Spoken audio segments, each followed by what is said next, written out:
Breaking లో చూస్తున్నాం. Erravalli farm house నుంచి కేసీఆర్ బయలుదేరారు. మరి కాసేపట్లో కాళేశ్వరం కమిషన్ ముందుకు హాజరవుతారు. ఉదయం 11:30 బీఆర్కే భవన్ కు చేరుకుంటారు. ఈ బీఆర్కే భవన్ లోనే Kaleshwaram commission, justice PC Ghosh commission KCR ను విచారించనుంది. కేసీఆర్ సహా బీఆర్కే భవన్ లోపలికి 9 మంది నేతలకు అనుమతిచ్చారు. కేసీఆర్ తో పాటు బీఆర్కే భవన్ కు హరీష్ రావు, ప్రశాంత్ రెడ్డి, పద్మారావు గౌడ్ తో పాటు మహమూద్ అలీ, వద్దిరాజు రవిచంద్ర వెళ్లనున్నారు.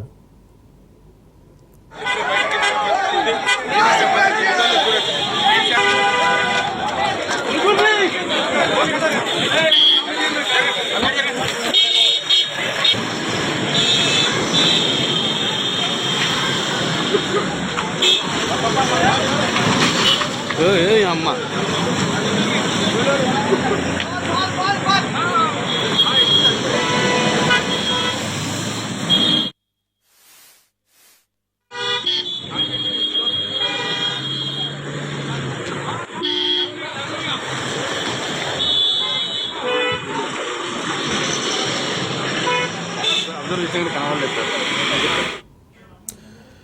ఎస్ బ్రేకింగ్ లో ఎర్రవల్లి ఫామ్ హౌస్ నుంచి కేసీఆర్ బయలుదేరిన విజువల్స్ చూస్తూ ఉన్నాం. మరి కాసేపట్లో ఆయన కాళేశ్వరం కమిషన్ ముందు హాజరవుతారు. ఉదయం 11:30 బీఆర్కే భవన్ చేరుకుంటారు. బీఆర్కే భవన్ లోనే Kaleshwaram commission, justice PC Ghosh commission KCR ను విచారిస్తుంది. కేసీఆర్ తో పాటు బీఆర్కే భవన్ లోపలికి 9 మంది నేతలకు అనుమతి ఇచ్చారు. కేసీఆర్ సహా బీఆర్కే భవన్ కు హరీష్ రావు, ప్రశాంత్ రెడ్డి, పద్మారావు గౌడ్ తో పాటు మహమూద్ అలీ, వద్దిరాజు రవిచంద్ర తదితరులు వెళ్లనున్నారు.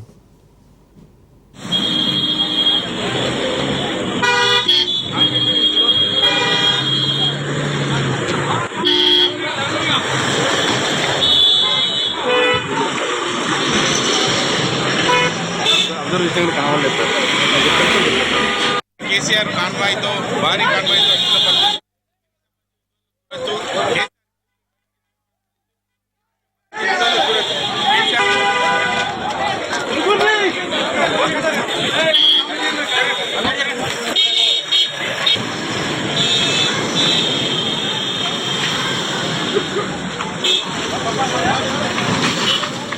అమ్మ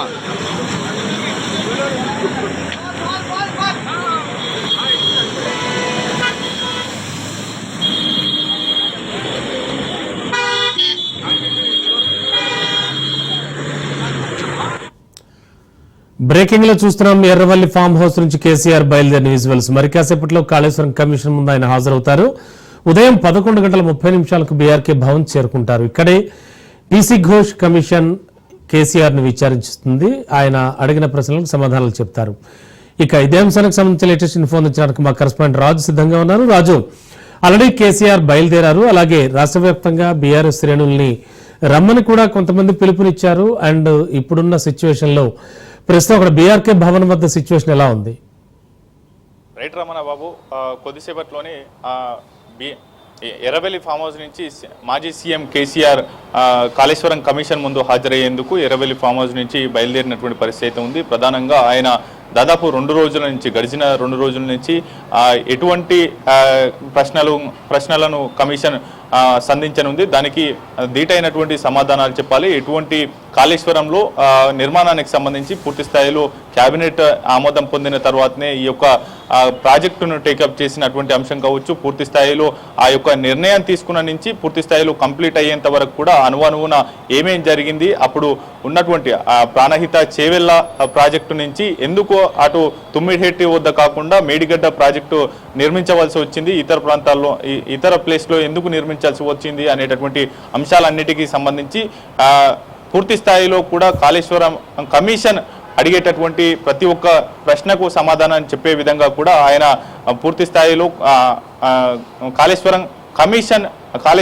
కాళేశ్వరం ప్రాజెక్టు మొదటి శంకుస్థాపన నుంచి చివరి ప్రారంభోత్సవం వరకు ఏ రోజు ఏమైంది అనేటటువంటి అన్ని అంశాలకు సంబంధించి ఒక్కసారి రివైజ్ చేసుకున్నటువంటి పరిస్థితి అయితే ఉంది. ఎర్రవెల్లి ఫామ్ హౌస్ నుంచి నేరుగా మాజీ సీఎం బీఆర్ఎస్ అధినేత కేసీఆర్ బయలుదేరారు. మరి కాసేపట్లో ఉదయం 11:30 బురుగుల రామకృష్ణ భవన్ కు చేరుకోబోతా ఉన్నారు.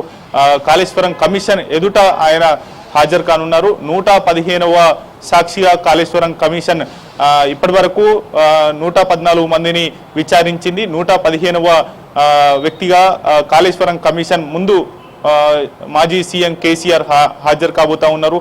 ఆయనతో పాటు ఒకరిద్దరు నేతలను ఈ యొక్క విచారణకు అలౌ చేయనున్నారు. పూర్తి స్థాయిలో కూడా బీఆర్కే భవన్ వద్ద భారీ బందోబస్తు ఏర్పాటు చేశారు. ఇప్పటి వరకు 114 మందిని విచారించినటువంటి కాళేశ్వరం కమిషన్ బహిరంగ విచారణ చేపట్టింది. మొదటిసారి ఈ యొక్క విచారణలో ఇన్ కెమెరా పద్ధతిలో కూడా ఈ యొక్క విచారణ సాగబోతున్నట్లు మనకు సమాచారం అంతా ఉంది. అయితే ముందస్తుగానే ఈ యొక్క కేసీఆర్ ను రాజకీయంగా టార్గెట్ చేసి ఈ యొక్క కమిషన్ పేరిట కుట్రలు చేస్తా ఉంది, రాజకీయ కుట్ర చేస్తా ఉంది కాంగ్రెస్ అనేది కూడా ప్రధానంగా మొదటి నుంచి ఆది నుంచి కూడా ఈ యొక్క బీఆర్ఎస్ శ్రేణులు నేతలు కావచ్చు, బీఆర్ఎస్ నాయకులు కావచ్చు విమర్శలు చేస్తా ఉన్నారు. అందుకు సంబంధించి కూడా పెద్ద ఎత్తున కేసీఆర్ వెంట గులాబీ దండు ఉంది అనేది కూడా సంకేతం జనంలోకి వెళ్లేందుకు భారీ ఎత్తున ఒక వాహనాల ర్యాలీ, కార్ల ర్యాలీ నిర్వహించాలి. అదేవిధంగా జిల్లాల వ్యాప్తంగా, గ్రేటర్ హైదరాబాద్ వ్యాప్తంగా ఉన్నటువంటి శ్రేణులందరూ అటు కేసీఆర్ విచారణకు వెళ్తున్న నేపథ్యంలో ఆయనకు మద్దతుగా ఉండేందుకు భారీ ఎత్తున ఆయనకు సంఘీభావంగా అటు పూర్తి స్థాయిలో కూడా మద్దతు ఇచ్చేందుకు భారీ ఎత్తున తరలి రావాలి బీఆర్ఎస్ భవన్ కు అని చెప్పిన పిలుపునిచ్చినటువంటి పరిస్థితి అయితే ఉంది. అయితే ఈ నేపథ్యంలోనే నేరుగా అయితే మొదట కేసీఆర్ బీఆర్ఎస్ భవన్ కు చేరుకుంటారు, ఆ తర్వాత బీఆర్కే భవన్ కు చేరుకుంటారు అనేటటువంటిది నిన్న జరిగినటువంటి చర్చ. అయితే నేరుగా ఇవాళ ప్రస్తుతం కేసీఆర్ ఎర్రవెల్లి వ్యవసాయ క్షేత్రం నుంచి నేరుగా బీఆర్కే భవన్ కు వెళ్ళబోతా ఉన్నారు. అక్కడ ఒక 15 నిమిషాల ముందుగా అంటే 11 గంటల 15 నిమిషాలకే ఆయన బీఆర్కే భవన్ కు చేరుకోబోతా ఉన్నారు. ఆయన వెంట ఒకరిద్దరు నేతలు ఉండే ఛాన్స్ ఉంది. అయితే వారితో పాటుగానే ఏ ఒక్క నేతని కూడా ఇతరులను ఎవరిని కూడా లోనికి అనుమతించేటటువంటి పరిస్థితి లేదు. ఇప్పటికే అక్కడ కట్టుదిట్టమైనటువంటి భారీ బందోబస్తు ఏర్పాటు చేశారు. ఆ కమిషన్ విచారించేటటువంటి భవనంలోకి ఏ ఒక్కరిని ఇతరులను అనుమతించేటటువంటి పరిస్థితి ఉండదు. అయితే కీలక నేతలందరూ కూడా అటు కేటీఆర్ కావచ్చు, కేటీఆర్ కొద్దిసేపటి క్రితమే నార్సింగ్లోని తన నివాసం నుంచి ఆదర్శ్ నగర్ కు తలసాని శ్రీనివాస్ యాదవ్ క్వార్టర్స్ చేరుకుంటారు. ఈ యొక్క కమిషన్ విచారణ ముగిసేంత వరకు కూడా ఆయన తలసాని శ్రీనివాస్ యాదవ్ క్వార్టర్స్ లోనే ఉండి ఎప్పటికప్పుడు మానిటరింగ్ చేయబోతా ఉన్నారు. ఎటువంటి పరిస్థితులు జరుగుతూ ఉన్నాయి అనేది కూడా ఎప్పటికప్పుడు అప్డేట్ తెలుసుకోబోతా ఉన్నారు. అయితే పూర్తి స్థాయిలో కూడా Kaleshwaram corporation Kaleshwaram project development corporation limited ఎందుకు ఏర్పాటు చేయవలసి వచ్చింది, దాని నుంచి తీసుకున్నటువంటి లోన్స్ ఏ విధంగా రీపేమెంట్ చేయాలని మీరు ముందస్తుగా భావించారు. కేబినెట్ లో ఈ యొక్క కాళేశ్వరం ప్రాజెక్టుకు సంబంధించి ఎటువంటి చర్చ జరిగింది, రీడిజైన్ మార్పులో అటు కేబినెట్ పాత్ర ఎంత ఉంది, సీఎం గా కేసీఆర్ పాత్ర, మీ పాత్ర ఎంత ఉంది అనేటటువంటి ప్రశ్నలు సంధించబోతా ఉంది. ఓవరాల్ గా ఎస్టిమేషన్ కూడా 36,000 నుంచి తర్వాత 81,000కు, ఆ తర్వాత మరింత ఈ విధంగా అంచనాలు పెరుగుతూ ఎందుకు వెళ్ళాయి, ఈ యొక్క పంప్ హౌజులు ఇంతలా ఎందుకు నిర్మించాల్సి వచ్చింది, తుమ్మిడిహెట్టి ద్వారా ఈ యొక్క గ్రావిటీ ద్వారా వచ్చేటటువంటి నీరుని ఎందుకు ఈ యొక్క బ్యారేజులు మేడిగడ్డ, అన్నారం, సుందిల్లా బ్యారేజులు నిర్మించవలసి వచ్చింది అనేటటువంటి పాయింట్ టు పాయింట్ ఈ యొక్క ప్రశ్నలు సంధించబోతా ఉంది కాళేశ్వరం కమిషన్. దాదాపు 1 ఇయర్ గడిచిపోతా ఉంది కాళేశ్వరం కమిషన్ ఏర్పాటు చేసి. పీసీ ఘోష్ అధ్యక్షతన ఈ యొక్క కమిషన్ ఏర్పాటు అయింది. దాదాపు 114 మంది ఇప్పటి వరకు వివిధ ఐఏఎస్ అధికారులు కావచ్చు, అలాగే ఇంజనీర్లు కావచ్చు, రిటైర్డ్ అయినటువంటి మాజీ ఇంజనీర్లు ఈ యొక్క కమిషన్ ముందు ఏం జరిగింది, కాళేశ్వరంలో ఎందుకు కుంగుబాటు జరిగింది, నిర్వహణలో లోపమా లేదంటే డిజైన్లో లోపమా అనేటటువంటి క్షుణ్ణంగా కూడా ప్రశ్నలు సంధించిన నేపథ్యంలో ఇవాళ వాటన్నిటికి సంబంధించి కూడా గతంలో నిర్మించినటువంటి ప్రాజెక్టుల విషయంలో కూడా స్థలాల మార్పు జరిగింది అనేది కూడా హరీష్ రావు చెప్పినటువంటి పరిస్థితి అయితే ఉంది. కాళేశ్వరం ఎదుట ఈ నెల 6వ తేదీన ఈటెల రాజేందర్ హాజరయ్యారు, ఆ తర్వాత 9వ తేదీన హరీష్ రావు హాజరయ్యారు. అయితే కాళేశ్వరం కమిషన్ సంధించినటువంటి ప్రతి ఒక్క ప్రశ్నకు సంబంధించి కాళేశ్వరం కమిషన్ ఎదుట కేసీఆర్ హాజరయ్యే కంటే బిఫోర్ గానే అన్ని రకాల సమాధానాలు ఈ యొక్క కాళేశ్వరం ప్రాజెక్టుకు సంబంధించినటువంటి సమాచారాలన్నీ క్షుణ్ణంగా కేసీఆర్ స్టడీ చేశారు. అందుకు సంబంధించి కూడా ఆయనకు పూర్తి స్థాయిలో కూడా ఈ యొక్క కాళేశ్వరం ప్రాజెక్టుకు సంబంధించి పూర్తి స్థాయిలో అవగాహన ఉంది నేపథ్యంలో ఎటువంటి సమాధానాలు కమిషన్ అందించబోతా ఉంది, దానికి దీటైనటువంటి జవాబులు ఇచ్చేందుకు కూడా ఆయన సన్నద్ధమై బీఆర్కే భవన్ కు చేరుకోకపోతే భారీ ఎత్తున కూడా కొద్దిసేపటి క్రితం వరకు ఇక్కడికి భారీ ఎత్తున నేతలు చేరుకున్నారు. ఆ తర్వాత నేరుగా ఎర్రవెల్లి నుంచి బీఆర్కే భవన్ కు కేసీఆర్ చేరుకుంటారని సమాచారం అందిన వెంటనే కూడా నేరుగా బీఆర్కే భవన్ కు వెళ్లేటటువంటి ప్రయత్నం చేస్తా ఉన్నారు. ఆయనకు కేసీఆర్ కు మద్దతుగా నిలిచేందుకు కూడా భారీగా హైదరాబాద్ తో పాటు వివిధ జిల్లాల నుంచి పెద్ద ఎత్తున నాయకులు బీఆర్ఎస్ గులాబీ దండు కూడా అక్కడికి చేరుకోబోతా ఉంది. పూర్తి స్థాయిలో కూడా ఈ యొక్క కమిషన్ విచారణ దాదాపు 2 గంటల పాటు జరగబోతున్నట్లు మనకు సమాచారం అందుతా ఉంది. పూర్తి స్థాయిలో కూడా పిన్ టు పిన్ ప్రశ్నలకు అదే విధంగా జవాబులు ఇవ్వాలనేది కూడా కేసీఆర్ డిసైడ్ అయినట్లు సమాచారం. అందుకు సంబంధించి పూర్తి స్థాయిలో కూడా ఆయన గత 2 రోజులుగా స్టడీ చేశారు. అందుకు సంబంధించి కూడా అన్ని రకాల సమాధానాలు కూడా మరి కాసేపట్లో అటు కేసీఆర్ కాళేశ్వరం కమిషన్ ముందు పెట్టబోతా ఉన్నారు. రమణ. ఓకే, థ్యాంక్ యూ రాజు. మరోవైపు చూస్తే బీఆర్కే భవన్ వద్ద టెన్షన్ వాతావరణం చోటు చేసుకుంది. కేసీఆర్ వస్తున్న క్రమంలో పోలీసులు భారీ బందోబస్తు ఏర్పాటు చేశారు. బీఆర్కే భవన్ లో పోలీసులు ఆంక్షలు విధించారు. కాసేపట్లో మాజీ సీఎం కేసీఆర్ బీఆర్కే భవన్ లోని జస్టిస్ పీసీ ఘోష్ కమిషన్ ఎదుటి విచారణకు హాజరవుతారు. ఈ నేపథ్యంలో బీఆర్కే భవన్ ముందు రోడ్డును అధికారులు మూసివేశారు. దాదాపు 5,000 మందికి పైగా పోలీసులు భారీ బందోబస్తు ఏర్పాటు చేశారు. GHMC MLA quarters, tank bund వైపు రోడ్లలో బారికేడ్లను ఏర్పాటు చేశారు. బీఆర్కే భవన్ లో పనిచేసే ఉద్యోగులు, సిబ్బందిని మాత్రమే లోపలికి అనుమతిస్తున్నారు. విజిటర్స్ పలు పనులపై బీఆర్కే భవన్ కు వచ్చే వారిని గేట్ బయటే నిలిపివేస్తున్నారు.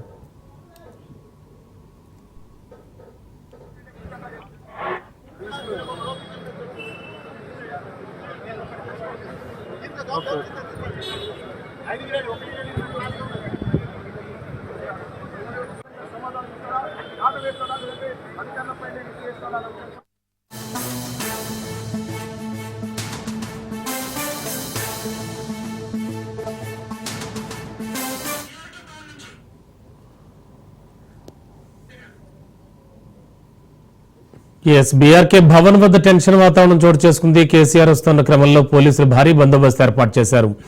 బీఆర్కే భవన్ లో పోలీసులు ఆంక్షలు విధించారు. కాసేపట్లో మాజీ సీఎం కేసీఆర్ బీఆర్కే భవన్ లో ఉన్న జస్టిస్ పీసీ ఘోష్ కమిషన్ ఎదుట విచారణకు హాజరు కానున్నారు.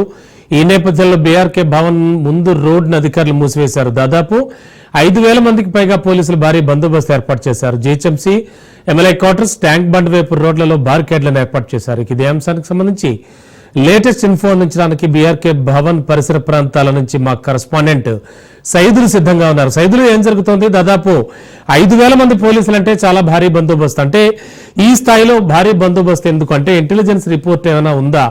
ఏం జరుగుతోంది? ఎందుకు ఇంతటి భారీ బందోబస్తు ఏర్పాటు చేశారు? అండ్ ఏ రోడ్లు ముఖ్యంగా బంద్ చేశారు? అండ్ ఈ రోడ్లు బ్లాక్ చేయడం అనేది కూడా సాయంత్రం వరకు అదే పరిస్థితి. ఏమిటి సిచ్యువేషన్? మాజీ ముఖ్యమంత్రి స్థాయిలో ఆయన కాళేశ్వరం కమిషన్ విచారణకి కేసీఆర్ హాజరవుతున్న నేపథ్యంలో పోలీస్ శాఖ భారీ బందోబస్తు ఏర్పాటు చేసింది. బీఆర్ఎస్ పార్టీ ప్రజలు పెద్ద ఎత్తున బీఆర్కే భవన్ వద్దకు వస్తున్నారని తెలిసి 3 గంటల భద్రత ఏర్పాటు చేశారు. దాదాపుగా 5,000 మంది పోలీసులు భద్రత ఏర్పాట్లు పరిశీలిస్తున్నారు. సో ప్రస్తుతం మనం చూడవచ్చు, కంప్లీట్ గా కూడా బీఆర్కే భవన్ చుట్టుపక్కల 3 గంటల భద్రత ఉంటుంది. ఇప్పటికే పెద్ద ఎత్తున పోలీసులు ఏర్పాట్లను పరిశీలిస్తున్నారు. సో దాంతో పాటుగా అనుమతి ఉన్న వారిని మాత్రమే లోపలికి నిల్వ చేస్తున్నారు. జిఎస్ఎంసీ తత్వాల వైపు వెళ్లే వాహనాలను పూర్తిగా ఆపివేశారు. అది దారి మళ్లింపు చేస్తున్నారు. వాటితో పాటుగా సచివాలయం నుంచి బీఆర్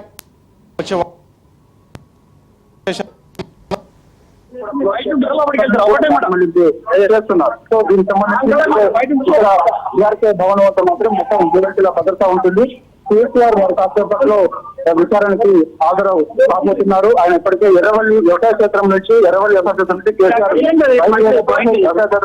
బయలుదేరారు. ఆయన ఇప్పుడు దాదాపుగా 11 గంటల 30 నిమిషాలకు ఆయన బీఆర్కే భవన్ వద్దకు చేరుకుంటారు. ఆయన చేరుకున్న తర్వాత లోపలికి కొంతమందిని మాత్రమే వెళ్ళేసేస్తారు. అంటే కేసీఆర్ అంటే కవితతో పాటుగా హరీష్ రావు ఉంటారు, మాజీ మంత్రి యమల ప్రశాంత్ రెడ్డి ఉంటారు, మాజీ ఎంపీ సంతోష్ ఉంటారు. సో కొందరు మాత్రమే ఉంటారు. ఇక మిగిలిన బీఆర్ఎస్ పార్టీ నేతలందరూ కూడా బీఆర్కే భవన్ కు ఆనుకోండి రైట్ సైడ్ లో ఆదర్శ్ నగర్ కోటర్స్ ఉంటాయి. ఎమ్మెల్యే కోటర్స్, ఓల్డ్ ఎమ్మెల్యే కోటర్స్ లో మాజీ మంత్రి తలసాని శ్రీనివాస్ యాదవ్ కోటర్స్ ఉంటుంది. ఆ కోటర్ లో బీఆర్ఎస్ వర్కింగ్ ప్రెసిడెంట్ కేటీఆర్ ఉంటారు. ఆయనతో పాటు లీడర్ బీఆర్ఎస్ పార్టీ ఎమ్మెల్యేలందరూ కూడా అక్కడ ఉంటారు. సో ఎవరిని కూడా లోపలికి అనుమతించడం లేదు. మీడియాను కూడా ఇక్కడ నుంచి పంపించే ప్రయత్నం పోలీసులు చేస్తున్నారు. సో లోపల మాత్రమే కొందరు మంది మాత్రమే లోపల మీడియా ప్రతినిధులు ఉంటారు. సో ఓపెన్ కోర్ట్ లో కేసీఆర్ ని మరొక పీసీ ఘోష్ కేసీఆర్ ని విచారించనున్నారు. మాజీ ముఖ్యమంత్రి స్థాయిలో ఆయన తొలిసారి కాళేశ్వరం కమిషన్ విచారణకి హాజరవుతున్న నేపథ్యంలో పోలీస్ శాఖ 3 అంచెల భద్రత ఏర్పాటు చేస్తున్నాయి. సో ముఖ్యంగా కారణం ఏంటంటే పెద్ద ఎత్తున టీఆర్ఎస్ పార్టీ శ్రేణులు రాష్ట్ర వ్యాప్తంగా అందరూ కూడా బీఆర్కే భవన్ వద్దకు చేరుకుంటారని ఇంటెలిజెన్స్ సమాచారం మేరకు ఈ యొక్క 5,000 మంది పోలీస్ భద్రత ఏర్పాటులో భాగంగా అందరూ కూడా నిమగ్నమై ఉన్నారు. ఎక్కడ కూడా ఎటువంటి అవాంఛనీయ సంఘటనలు చోటు చేసుకోకుండా, ముఖ్యంగా ఎందుకంటే టీఆర్ఎస్ పార్టీ కార్యకర్తలు అందరిగా ఒక్కసారిగా లోపలికి కేసీఆర్ వస్తున్న సమయంలో లోపలికి వచ్చే అవకాశం ఉండడంతో కూడా బారికేడ్లు కూడా పెద్ద ఎత్తున ఏర్పాటు చేశారు. అంటే ఎవరిని కూడా లోపలికి రాకుండా, అంటే దాదాపుగా మనం సచివాలయం అంటే అమరవీరుల స్థూపం దగ్గర నుంచి దాదాపుగా 200 మీటర్ల వరకు కూడా పోలీసు బందోబస్తు చేస్తుంది. సో ఎవరు కూడా లోపలికి అనుమతి ఇచ్చారు. అనుమతి ఉందా మాత్రమే లోపల పంపిస్తారు. ఇక్కడికే కొంతమంది బీఆర్ఎస్ పార్టీ చెందినటువంటి మాజీ ఎంపీలు, మాజీ ఎమ్మెల్యేలు అందరూ కూడా బీఆర్కే భవన్ వద్దకు వచ్చేందుకు ప్రయత్నించారు.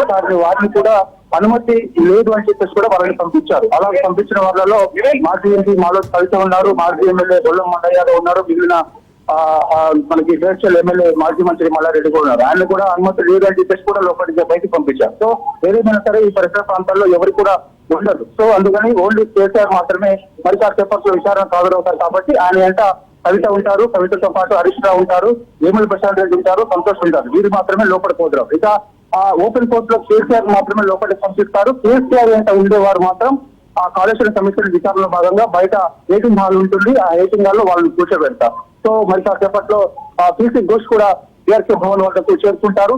ఇక్కడ చూస్తున్నాం మనం ఫస్ట్ విజువల్స్ లో ఈ మార్గం నుంచి, అంటే మనకి విజువల్స్ లో చూస్తున్నట్టుగా ఈ మార్గం నుంచి కేసీఆర్ వాహనం లోపలికి వస్తుంది. అప్పుడు బారికేడ్స్ అన్ని కూడా పక్కకు తీస్తారు. తీసిన సమయంలో కేసీఆర్ వాహనం మాత్రమే లోపలికి వస్తుంది. లోపలికి వచ్చిన తర్వాత ఇక మనకి ఇక్కడ చూస్తున్నాం కదా, ఇక్కడ ఈ గేట్ ఏదైతే ఉందో ఈ గేట్ మార్గంలో లోపలికి వెహికల్ వెళ్తుంది. సో ఫస్ట్ అయితే అక్కడ గేట్ అంతా క్లోజ్ చేశారు. అనుమతి ఉన్న వారు మాత్రమే లోపలికి పంపిస్తారు, మీడియాను కూడా లోపలికి పంపిస్తారు. సో కేసీఆర్ వస్తున్నప్పుడు మాత్రమే ఆ గేట్ ఓపెన్ చేస్తారు. ఆయన వెహికల్ మాత్రమే లోపలికి వెళ్తుంది. సో అయితే మిగిలిన వారు ఎవరు కూడా లోపలికి వెళ్ళరు. సో కేసీఆర్ ఎంత ఉన్నవారు మాత్రమే లోపలికి వెళ్తారు. సో ఏదైనా సరే కాళేశ్వరం కమిషన్ అడిగే ప్రశ్నలకు ప్రతి ప్రశ్నకు కూడా ఆధారాలతో సహా కేసీఆర్ సమాధానం చెప్పేందుకు సిద్ధమయ్యారు. ఎందుకంటే మాజీ మంత్రి హరీష్ రావు విచారణకు హాజరైన తర్వాత హరీష్ రావును అడిగినటువంటి ప్రశ్నలు ఏంటి, హరీష్ రావు ఆధారాలతో సహా కమిషన్ ముందు చెప్పినటువంటి సమాధానాలు ఏంటి అని కూడా మాజీ మంత్రి హరీష్ రావు కేసీఆర్ తోటి 2 సార్లు భేటీ అయ్యారు. అంటే మాజీ మంత్రి హరీష్ రావు కేసీఆర్ మన కాళేశ్వరం కమిషన్ విచారణకి హాజరైనప్పుడు నేరుగా ఆయన ఇక్కడ నుంచి అంటే బీఆర్కే భవన్ నుంచి ఎర్రవల్లి వ్యవసాయ క్షేత్రానికి వెళ్ళారు, కేసీఆర్ తో భేటీ అయ్యారు. తిరిగి మళ్ళీ మరుసటి రోజు కూడా హరీష్ రావు కేసీఆర్ తో భేటీ అయ్యారు. ఏమేం ప్రశ్నలు కమిషన్ అడుగుతుంది, ఎటువంటి ఆధారాలు మనం చెప్పాలనే విషయం కూడా హరీష్ రావు నుంచి కేసీఆర్ అడిగి తెలుసుకున్నారు. ప్రతిదీ కూడా ఎందుకు తుమ్మిడిహట్టి దగ్గర ఈ యొక్క ప్రాజెక్ట్ నిర్మించలేదు, సో ప్రత్యేకించి మేడిగడ్డ దగ్గర ఎందుకు ఈ ప్రాజెక్ట్ నిర్మించాల్సి వచ్చింది, కేంద్రం నుంచి తీసుకున్నటువంటి అనుమతులు ఏంటి, దాంతోపాటుగా అప్పుడు మహారాష్ట్ర ప్రభుత్వంతో చేసుకున్నటువంటి ఒప్పందం ఏంటి, మహారాష్ట్రలో బీజేపీ ప్రభుత్వం ఉంది కాబట్టి అప్పటి ముఖ్యమంత్రి ఫడ్నవీస్తో కుదుర్చుకున్నటువంటి ఒప్పందం ఏంటి, అప్పుడు ఇరిగేషన్ శాఖ మంత్రి మహారాష్ట్ర ఇరిగేషన్ శాఖ మంత్రితో ఒప్పందం కుదుర్చుకున్నటువంటి ఏంటి, డేట్స్ ఏంటి, ఆధారాలు ఏంటి, ప్రతిదీ కూడా పిన్ టు పిన్ ఖచ్చితంగా కమిషన్ ముందు కేసీఆర్ సమాధానాలు ఖచ్చితంగా చెప్తారు. అయితే ముఖ్యంగా కాళేశ్వరం ఆవశ్యకత ఏంటి, తెలంగాణలో కాళేశ్వరం ప్రాజెక్టు ఎందుకు నిర్మించాల్సి వచ్చింది, సో దానివల్ల తెలంగాణ ఆయకట్టు ఎంతవరకు పెరిగింది, ఇప్పటి వరకు ఎంత వరిధాన్యం ఉత్పత్తి అయింది, సో అనేది కూడా కమిషన్ ముందు కేసీఆర్ చెప్పే అవకాశం ఉంది. దాని తర్వాత కేబినెట్ ఆమోదం కాళేశ్వరం ప్రాజెక్టు సంబంధించి ఆమోదం ఉందా లేదా అని కూడా కమిషన్ కేసీఆర్ని అడిగే అవకాశం ఉంది, దానికి సమాధానం చెప్పే అవకాశం ఉంది. మొత్తం కాళేశ్వరం ప్రాజెక్టు సంబంధించి ఎన్ని టీఎంసీల సామర్థ్యం ఈ యొక్క ప్రాజెక్ట్ అనేది కూడా కమిషన్ అడిగే అవకాశం ఉంది, దానికి సమాధానం కేసీఆర్ చెప్పే అవకాశం ఉంది. సో ప్రతిదీ కూడా ఆధారాలతో సహా కేసీఆర్ కమిషన్ ముందు చెప్పే అవకాశం అయితే కనిపిస్తుంది. సో మరి కాసేపట్లోనే అంటే మనకి సమయం చూస్తే మాత్రం మనకి దాదాపుగా చూస్తే మనకి 10:21 అవుతుంది కాబట్టి 11:30 అంటే మరో 40 నిమిషాల వ్యవధిలోనే కేసీఆర్ ఇదే బీఆర్కే భవన్ వద్దకు రాబోతున్నారు. ఇప్పుడే ఆయన ఎర్రవల్లి వ్యవసాయ క్షేత్రం నుంచి కూడా ఆల్రెడీ బయలుదేరారు కాబట్టి భారీ కాన్వాయ్ తోటి ఆయన ఎర్రవల్లి వ్యవసాయ క్షేత్రం నుంచి ఇక్కడికి బయలుదేరారు కాబట్టి సో మరి కాసేపట్లో అంటే 40 నిమిషాల వ్యవధిలోనే కేసీఆర్ ఇక్కడికి వస్తారు. ఇక్కడికి వచ్చిన తర్వాత నేరుగా కాళేశ్వరం కమిషన్ అంటే దాదాపుగా ఈ భవన్లో దాదాపుగా 6th ఫ్లోర్లో ఈ యొక్క కమిషన్ ఉంటుంది. ఈ బీఆర్కే భవన్లో 6th ఫ్లోర్కి కేసీఆర్ వెళ్తారు. వెళ్ళిన తర్వాత కేసీఆర్ని మాత్రమే లోపలికి పంపిస్తారు. ఆయనతో పాటు ఉన్న వారిని అందరూ కూడా హేటింగ్ హాల్లో కోర్టులో కూర్చోబెడతారు. సో ఇక ఆయన పబ్లిక్ కోర్టులో భాగంగా ఆయన పీసీ ఘోష్ ఆయన విచారిస్తారు. చూడాలి మరి ఏం ప్రశ్నలు ఘోష్ కేసీఆర్ని అడిగే అవకాశం ఉంది, కేసీఆర్ కూడా ఆధారాలతో సహా ఏం సమాధానం చెప్తారనేది కూడా మనకి తెలిసే అవకాశం ఉంది. ఆ కమిషన్ విచారణ కేసీఆర్ ముగిసిన తర్వాత ఖచ్చితంగా కేసీఆర్ మీడియాతో మాట్లాడతారని చెప్పేసి కూడా మనకైతే పార్టీ వర్గాల ద్వారా సమాచారం. ఇప్పటికే ఆదర్శ్ నగర్ కి అంటే బీఆర్కే భవన్ కి 50 మీటర్స్ దూరంలో ఉన్నటువంటి Adarsh Nagar old MLA quarters కి BRS party working president KTR చేరుకున్నారు. ఆయనతో పాటుగా తలసాని శ్రీనివాస్ యాదవ్ ఉన్నారు, మాజీ మంత్రి సబితేందర్ రెడ్డి ఉన్నారు. మిగిలిన బీఆర్ఎస్ పార్టీ కీలక నేతలందరూ కూడా ఆదర్శ్ నగర్ లో ఓల్డ్ ఎమ్మెల్యే క్వార్టర్ లో తలసాని శ్రీనివాస్ యాదవ్ క్వార్టర్ లో అక్కడే ఉంటారు. సో ఇక మిగిలిన వారు కేసీఆర్ అంటూ ఉన్నవారు మాత్రమే లోపలికి వస్తారు. సో ఏదేమైనా సరే మరి కాసేపట్లో అంటే 40 నిమిషాల వ్యవధిలోనే బీఆర్కే భవన్ వద్దకు కేసీఆర్ ఎర్రవల్లి వ్యవసాయ క్షేత్రం నుంచి కేసీఆర్ బయలుదేరారు కాబట్టి 40 నిమిషాల వ్యవధిలోనే బీఆర్కే భవన్ వద్దకు కేసీఆర్ రానున్నారు. ఆయన మాజీ ముఖ్యమంత్రి స్థాయిలో కమిషన్ వద్దకు విచారణకు హాజరవుతున్నారు కాబట్టి ఇటువంటి అవాంఛనీయ ఘటనలు చోటు చేసుకోకుండా పెద్ద ఎత్తున టీఆర్ఎస్ పార్టీ శ్రేణులందరూ కూడా ఇక్కడికి వస్తారు కాబట్టి 3 అంచెల భద్రత కూడా పోలీసులు ఏర్పాటు చేశారు. Ramana, okay, thank you Saidulu.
మరో బ్రేకింగ్. తెలంగాణలో ఏసీబీ సోదాలు కలకలం రేపుతున్నాయి. ఉదయాన్నే ఏకకాలంలో వేర్వేరు 12 చోట్ల ఏసీబీ దాడులకు దిగింది.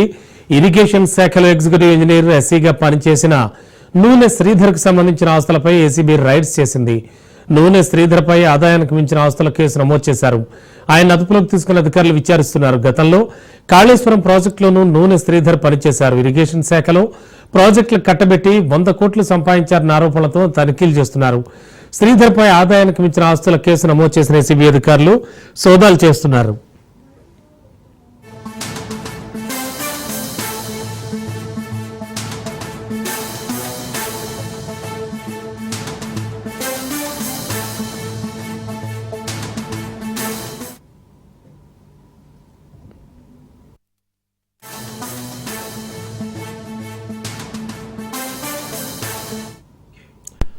తెలంగాణలో ఏసీబీ సోదాలు కలకలం రేపుతున్నాయి. రాజ్ న్యూస్ ఆన్ స్క్రీన్ మనం బ్రేకింగ్ లో చూస్తూ ఉన్నాం. ఉదయాన్నే ఏకకాలంలో 12 వేర్వేరు చోట్ల ఏసీబీ దాడులకు దిగింది. ఇరిగేషన్ శాఖలో ఎగ్జిక్యూటివ్ ఇంజనీర్ ఎస్సీగా పనిచేసిన నూనె శ్రీధర్ కు సంబంధించిన ఆస్తులపై ఏసీబీ రైడ్స్ చేసింది. ఇక ఇదే అంశానికి సంబంధించి లేటెస్ట్ ఇన్ఫో అందించడానికి మా కరెస్పాండెంట్ రత్న కుమార్ సిద్ధంగా ఉన్నారు. రత్న, ఏం జరుగుతోంది? ఆల్రెడీ ఓవైపు తెలంగాణ మాజీ సీఎం కేసీఆర్ కమిషన్ ముందు విచారణకు హాజరు కానున్న తరుణంలో ఎర్లీ అవర్స్ లోనే నూనె శ్రీధర్ ఆస్తులపై అలాగే ఆయన ఆస్తులకు సంబంధించి ఏసీబీ రైడ్స్ చేస్తోంది. ఏమైనా ఇంటర్లింక్ ఉందా? ప్రెసిడెంట్ ఏం చెప్తూ ఉన్నాయి బీఆర్ఎస్ శ్రేణులు కావచ్చు, అలాగే వీళ్ళు చేస్తున్న రైడ్స్ లో ఏమైనా కీలకమైన విషయాలు వెలుగు చూసాయా? కేసు తెలంగాణ రాష్ట్రంలో గత కొంతకాలం నుంచి కూడా ఏసీబీ అధికారులు దూకుడు పెంచుతూనే ఉన్నారు. ఎక్కడైతే అవినీతి అధికారుల యొక్క భాగోతం అనేది వెలుగులోకి వస్తుందో వారి మీద నిఘా పెంచడం జరిగింది. ఇప్పటికే వాటన్నిటిని కూడా నిరూపించుకున్న తర్వాత డాక్యుమెంటేషన్ కి సంబంధించి కావచ్చు, వాళ్ళు చేస్తున్నటువంటి అవినీతి కార్యకలాపాలు ఆల్రెడీ వాటన్నిటిని కూడా బయట పెట్టినటువంటి అనంతరం అన్నిటికి సంబంధించి కూడా అవినీతి అధికారుల యొక్క చిట్టాను వెలికి తీసే నేపథ్యంలోనే వాళ్ళ మీద రైడ్స్ చేసి ఎంత పెద్ద మొత్తంలో ఆదాయానికి మించినటువంటి ఆస్తులు కలిగి ఉన్నారు అనేది పూర్తిగా తేటతెల్లం చేస్తున్నారు. ఇంకా అందులో భాగంగానే ఇప్పుడు ఇరిగేషన్ శాఖ ఎగ్జిక్యూటివ్ ఇంజనీర్ నూనె శ్రీధర్ ఇంట్లో ఏసీబీ అధికారులు సోదాలు చేస్తున్నారు. ఆయన యొక్క కార్యాలయంతో పాటు ఇళ్లు, ఇతర కుటుంబ సభ్యులు, బంధుమిత్రుల ఇళ్లలో కూడా యొక్క సోదాలు కొనసాగుతున్నట్లు తెలుస్తోంది. మొత్తం 12 చోట్ల ఏసీబీ యొక్క సోదాలు అనేవి చేస్తుంది తెలంగాణ రాష్ట్ర వ్యాప్తంగా. ఇక శ్రీధర్ విషయానికి వచ్చినట్లయితే తను ఇరిగేషన్ శాఖ ఎగ్జిక్యూటివ్ ఇంజనీర్ గా పనిచేస్తూ ఆయన ఇరిగేషన్ సిఐడి డివిజన్ 8 లో పనిచేస్తూ ఉన్నారు. ఇరిగేషన్ శాఖలో అనేక ప్రాజెక్టులు కట్టబెట్టి 100 కోట్లు సంపాదించారన్నటువంటి ఆరోపణలు నూనె శ్రీధర్ మీద ఉన్నాయి. ఇక ఈ ఆరోపణల్లో భాగంగానే వీటన్నిటి మీద వాస్తవాలను రాబట్టడానికి సంబంధించి గత కొంతకాలం నుంచే ఏసీబీ అధికారులు నూనె శ్రీధర్ మీద నిఘా పెంచారు. ఆయన యొక్క మూవ్మెంట్స్ కు సంబంధించి ఆయన గతంలో చేపట్టినటువంటి ప్రాజెక్టులు, ఆ ప్రాజెక్టులను ఎవరెవరికి కట్టబెట్టారో అనే దాని మీద పూర్తిగా ఆరా తీయడం జరిగింది. ఇక ఇంటర్నల్ గా ఏసీబీ అధికారులకు ఒక స్పష్టత వచ్చిన తర్వాత ఖచ్చితంగా నూనె శ్రీధర్ ఆదాయానికి మించినటువంటి ఆస్తులు కలిగి ఉన్నటువంటి పక్కా సమాచారంతోనే ఆయన్ను అదుపులోకి తీసుకొని ప్రస్తుతం విచారిస్తూ ఉన్నారు. ఇక నూనె శ్రీధర్ గతంలో అత్యంత ప్రతిష్టాత్మకమైనటువంటి కాళేశ్వరం ప్రాజెక్టులో సైతం పనిచేశాడు. ఆయన ఆదాయానికి మించినటువంటి ఆస్తులు కలిగి ఉన్నాడన్నటువంటి విషయం యొక్క కాళేశ్వరం ప్రాజెక్టు విషయంలో కావచ్చు, లేకపోతే ఇతర ప్రాజెక్టులకు సంబంధించి ఆయన చేసినటువంటి పనిచేసిన చోట్ల ఏ అయితే కొన్ని కాంట్రాక్టులు అనేవి ఆయన పరిధిలో ఉంటాయో ఆ కాంట్రాక్టులు మొత్తాన్ని కూడా కొంత ఇతరుల దగ్గర డబ్బులు తీసుకొని కాంట్రాక్టులు కట్టబెట్టాడు అన్నటువంటి ఆరోపణలు నూనె శ్రీధర్ మీద ఉన్నాయి. ఇంకా ఈ ఆరోపణల్లో భాగంగానే వాటన్నిటిని కూడా పూర్తిగా ఆయన అవినీతి ఆరోపణలకు సంబంధించి కొంత ఒక కన్ఫర్మేషన్ అనేది వచ్చిన తర్వాత ప్రస్తుతం ఏసీబీ అధికారులు సోదాలు చేస్తున్నారు. ఆయన యొక్క ఇళ్లు, నివాసాలతో పాటు తెలంగాణ రాష్ట్ర వ్యాప్తంగా అనేక ప్రాంతాల్లో మొత్తం 12 చోట్ల సోదాలు అనేవి కొనసాగుతూ ఉన్నాయి. Okay, thank you Ratna.